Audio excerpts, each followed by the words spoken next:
नमस्ते प्रणाम दोस्तों। हम आपकी चंदा देहाती लोकगीत चैनल पर आप सभी का बहुत बहुत स्वागत कर रहे हैं। दोस्तों हम लोग चल रहे हैं बहुत ही सुंदर आप लोगों को सरहज नंदोई का नोक झोंक विवाह गीत सुनाने। तो आप लोग इस गीत को फुल वॉच करके सुनिएगा और जैसा भी लगेगा तो आप लोग लाइक शेयर सब्सक्राइब जरूर करिएगा दोस्तों। तो आइए सुनते हैं। जेठाई दुल्हा जेठाई दुल्हिनी जेठ मेरा चल बिया है जी। जेठ में दुल्हा हो जेठ में दुल्हिनी जेठ मेरा चल बिया घोड़ा हाथी धूप में मारी जई है दुल्हा जे जई है को मिलाई जी। घोड़ा हाथी धूप में मारी जई है दुल्हा जे जई है को मिलाई जी। जाई बारतिया बागियवा में पहुंची घोड़ा हाथी चरे लागे घासी जी। जाई बारतिया बागियवा में पहुंचे घोड़ा हाथी चरे लागे घासी जी।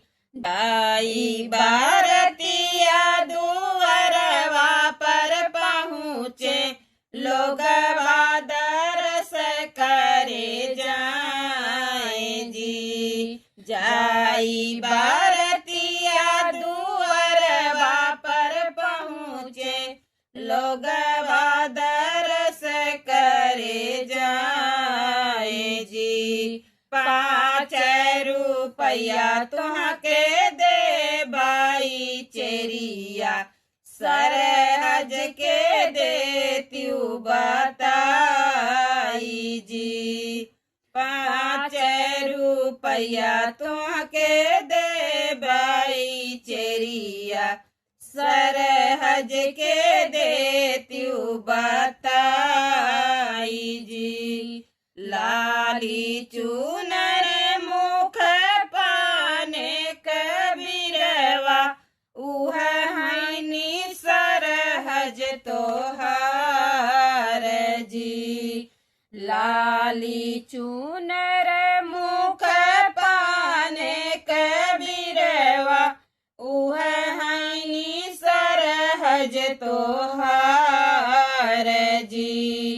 छठई भावर जब घुमन दूल्हे राम 7 में पड़ी गई न गांठ जी।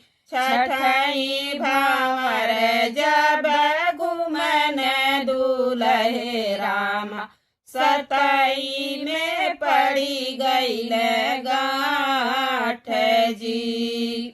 भीतरा से निकले हैं सरवा कवन राम जीजा से पूछया थाई जी। भीतरा से निकले हैं सरवा कवन राम जीजा से पूछया थाई जी। किया मोरे जीजा हो धन थोर दी है किया हो दहेज दी है थोर जी।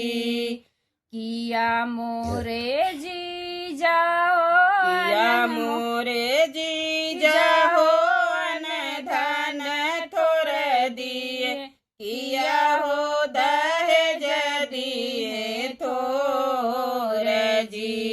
नहीं मोरे सारे रे धन थोर दिहा नहीं हो दहेज दिहा थोर